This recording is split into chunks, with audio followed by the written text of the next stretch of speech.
Thank you for watching, liking, commenting, sharing, and subscribing right now. I like saving money, don't we all? Uh, I I'd rather save money than spend it. Ask Ponzi, my wife. Uh, she on the other hand, she likes to both save, spend, make. She does a lot of stuff with money. Of course, a lot of her investments are in shoes. I don't know how those really qualify as investments so much as, well, they keep our closets full. I think that's the Latin root for closet is to keep something full. That's what it means, closet, to keep full. There's my wife. She's in the chat room at live.pirillo.com right now. From GT Peach, I've got the top 5 simple money savers. So here's some money saving tips, which can come in handy for just about any one of us. Unless you're a billionaire, happen to be watching this video, in which case I'll ask you, what the hell are you doing watching my videos? Why aren't you making money?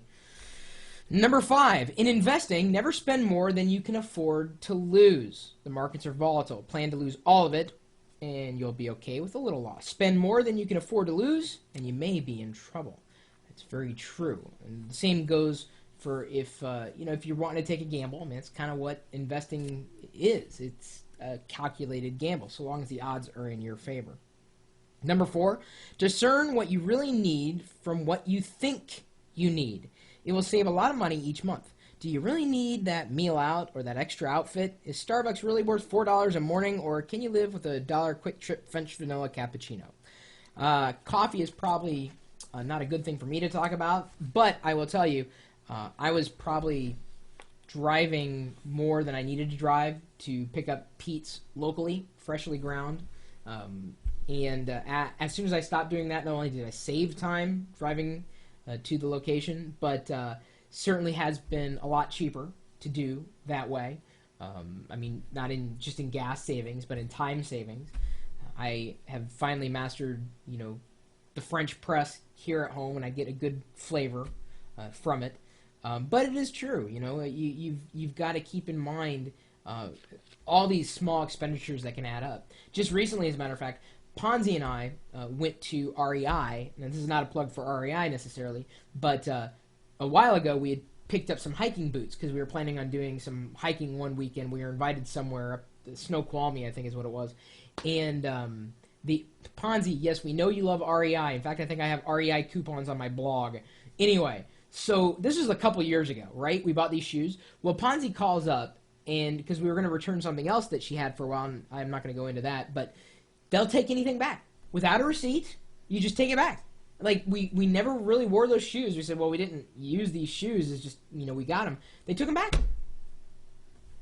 And they took back this other object that she never used at all. I was freaking out. REI. So, major bonus points to REI. So we had purchased something that we really didn't use, went to a vendor or a store that would take it back. That's something to keep in mind too. I mean, it's a little more disposable, a little less disposable, I should say, than a coffee mug. But you might think about things that you need to separate from the things you need, the things you think you need, and then if you think you need it but you don't really need it, you see if you've got an out to possibly recoup some cash. And I think we ended up getting a couple $100s back. They were expensive hiking boots. But hey, it was worth doing. Number 3, develop a monthly budget. Plan for savings, regular expenses, and needs. Stick to the budget. That's one thing Ponzi and I do not have. Do we, Ponzi? Ponzi, do we have a budget? Ponzi says yes. It's whatever I think we need to spend something on. Well, this isn't going to go well. Come here, Wicket. Wicket, come here. Wicket is pawing at me for some reason here.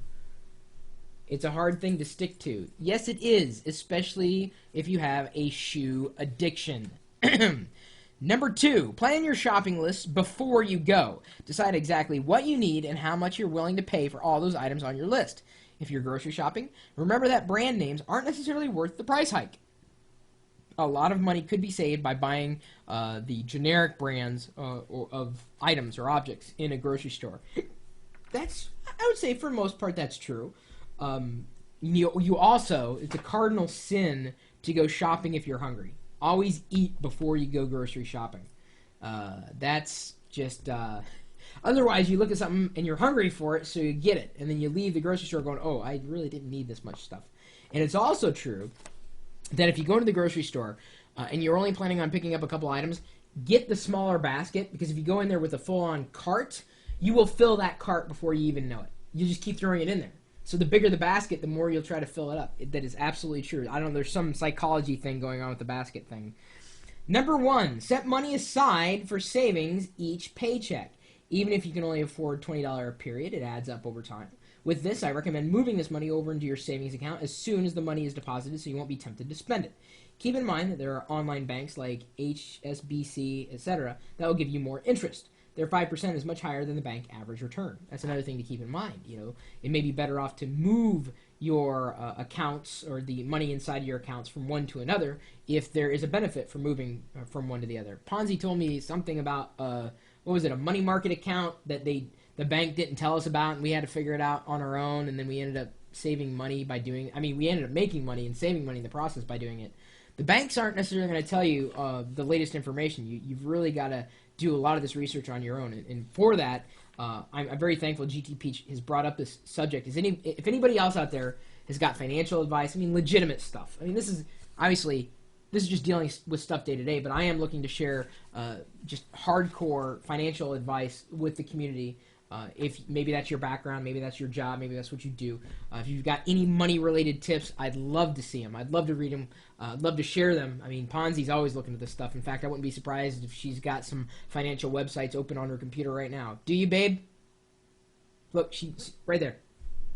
She knows how to save me money and save her money, and I guess I can't fault her for buying shoes. No matter. If you want to send in your financial or money-saving tips, my email address is chris@pirillo.com. And, you're welcome to join us in our chat room, where every once in a while we do talk about saving money. We're typically talking tech, hardware, software, Q&A. Sometimes we're answering questions. Sometimes we're asking questions. You never really know what's going to happen. We've got this live video feed going out onto the internet.